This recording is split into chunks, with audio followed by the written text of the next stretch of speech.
spécialiste dans la gestion des enjeux, il traverse n'importe quelle polémique sans controverse. Francis Gosselin.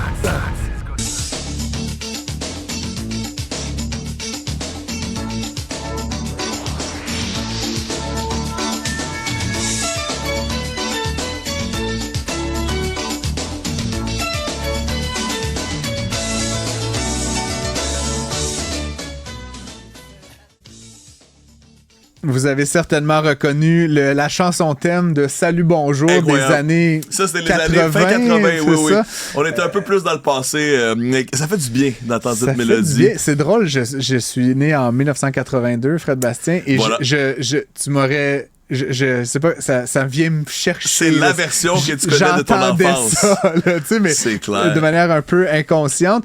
Fred Bastien, youtubeur, créateur de contenu, chroniqueur exceptionnel. Tu voulais nous parler, faire un parallèle. T'es mon chroniqueur un peu technologique. On peut faire ça. On va dire ça comme Parfait. ça. Mais tu voulais nous parler, évidemment, Gino Chouinard quitte la barre de Salut Bonjour. Je voulais surtout parler de Gino. Au-delà de la technologie, je veux rendre hommage à ce Tu voulais nous faire une ode à Gino Chouinard, mais pour ce faire, tu voulais faire un parallèle avec la technologie. Exact. Et puis on a vu, les années 80. On s'est remis, on s'est remis dans le bain de Salut Bonjour, Yes. et il y a Belle Lurette. Bon, c'est incroyable de voir cette émission culte qui a suivi le Québec toutes ces années. Et en m'en venant faire ma chronique hier, j'ai croisé un beau panneau pas loin d'ici qui disait « Bravo Gino pour tes 20 ans de carrière ». Ben oui. Puis ça m'a fait réaliser à quel point Gino Chouinard est un animateur incroyable, mais aussi à quel point le Québec et le monde médiatique a évolué autour de Gino Chouinard. Pourrait-on dire. Je vais finir par dire son nom comme du monde. Ouais. Gino Chouinard. Donc, dans les 20 dernières années, là, OK, c'est incroyable à quel point l'écosystème a complètement changé. Puis, juste pour vous donner un bon exemple, on commence en 2004, où Gino est en train d'animer Salut Bonjour Week-end. Ouais. Facebook est inventé à ce moment-là. OK? Alors, il était loin de savoir qu'un jour, on allait intégrer des commentaires Facebook aux émissions de télévision, que finalement, on allait bannir Facebook sur les nouvelles Facebook de certaines plateformes. Mais c'est intéressant de voir que même l'année d'après, en 2005, YouTube est inventé.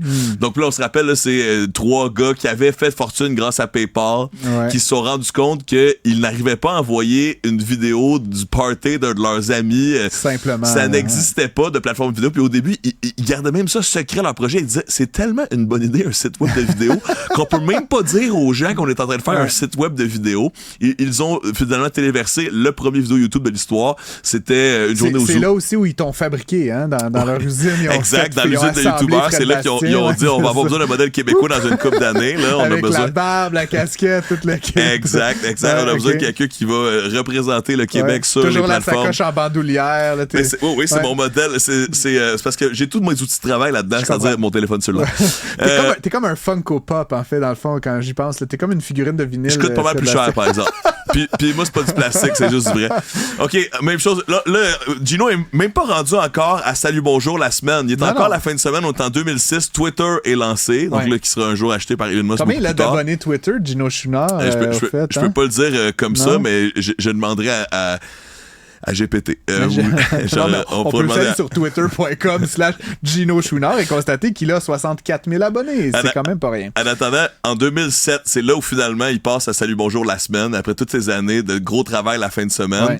Et c'est là où on invente le iPhone. Donc Gino Chouinard a fait de la télévision pendant plusieurs années avant que le iPhone ait vraiment balancé, changé complètement la manière dont on consommait de l'information. C'est là où les écrans sont devenus vraiment affordants sur nos téléphones. C'est là où les ordinateurs sont devenus de la grosseur de nos poches, dans le fond. Penses-tu qu'il y a une corrélation entre Gino Chouinard la semaine puis le iPhone? Penses-tu que c'était comme Steve Jobs qui a comme manigancé quelque chose? Ben, je pense que c'est soit Gino ou la chanson de Salut Bonjour qui a inspiré. Non, mais c'est parce qu'on sait que Steve Jobs faisait de la psilocybine. Là. On sait que Steve Jobs, là, il faisait de la drogue là, avec Bill Gates. Gino, là. Entre autres. Non, mais Gino, je sais pas. Mais moi, le lien avec la drogue et Steve Jobs, c'est vraiment la chanson. C'est la chanson de Salut Bonjour parce que je suis sûr qu'il y a plein de Québécois qui l'ont entendu après une nuit de folie. Tu sais, quand il... Exact. OK, c'est bon. On va la remettre à la fin. Allez. Rapidement, parce que je trouve ça super intéressant. 2010, Gino est encore à la barre de l'émission, puis Instagram est inventé. Et on se souviendra que c'est 2 ans plus tard que Facebook a acheté Instagram pour 1 milliard. Ouais. Et à l'époque, je sais pas si tu te souviens, là, mais en 2012, là, on capotait. Là. Autant les technophiles que les économistes, on se disait, comment ça? Facebook peut dépenser $1 milliard pour Instagram. Maintenant, maintenant, j'ai vu des estimations, là, c'est plus de 300 milliards que vaudrait Instagram au sein même de Facebook. Facebook Meta là, vaut 1,3 billion de dollars, donc 1300 milliards. Donc l'achat de Instagram, c'est genre moins de 1%. Exact, une goutte d'eau dans la valeur. Et c'est un morceau essentiel dans leur modèle d'affaires aujourd'hui. Même en voyageant un peu, là, on remarque qu'il y a une certaine couleur locale aux médias sociaux. T'sais, par exemple, en Corée, il y a certains réseaux sociaux qui sont plus populaires que d'autres. On sait que mon TikTok, c'est un bon exemple. Mais je remarquais que Instagram reste un des éléments rassembleurs interculturels. C'est là où on se rejoint. Et c'est comme Gino, finalement. C'est comme Gino, Instagram, parce que tout le monde se rejoint dans Gino Chouinard. Il y a des hommages à Gino sur Internet. Puis moi, je veux juste dire aussi, Gino, merci pour tout ça. Puis à chaque fois que j'ai eu la chance de l'écouter, je l'ai vraiment fait avec beaucoup de gratitude. Je sais que c'est mon privilège parce que c'est très rare que je suis réveillé à cette heure-là. Alors, salut, bonjour pour moi, c'est beaucoup des archives sur YouTube. On continue, il nous reste quelques minutes. On est à 2011. Là, après ça, Gino est toujours là. Gino est toujours à l'antenne. En fait, la constante dans toute ta chronique, c'est que Gino est toujours là. Gino est là et il nous rassemble et nous apaise le matin. 2011, c'est Snapchat qui a inventé, donc on se souviendra qu'il n'y avait même pas le concept des stories avant. Le fait de se mettre en scène de manière éphémère sur nos médias sociaux, c'est Snapchat qui a amené ça. Snapchat qui eux-mêmes là, avait volé l'idée de quelqu'un d'autre aux États-Unis là, pendant South by Southwest, un festival de technophile.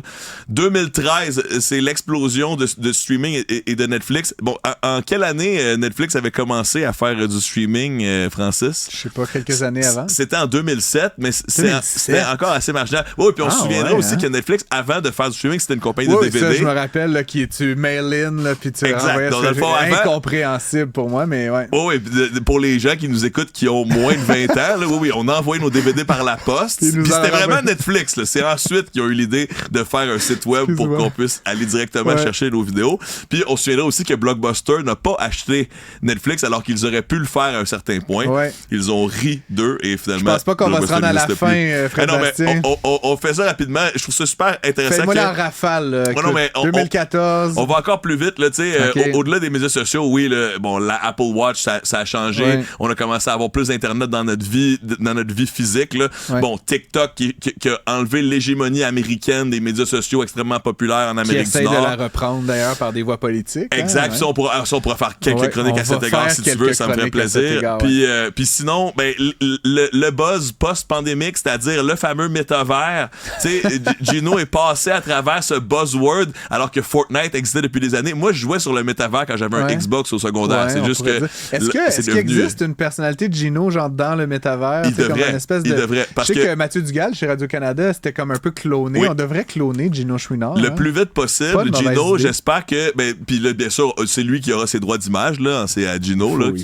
Mais oui, parce que le matin, avec la chanson, si je peux avoir une intelligence artificielle de Gino Chouinard sur la chanson de Salut Bonjour pour me réveiller tous les matins, mais ça pallierait un peu à son absence dans les prochaines années. Salut Gino, c'est fou de voir à quel point la technologie a évolué dans les 20 dernières années et toi, tu es resté l'homme dont on avait besoin le matin.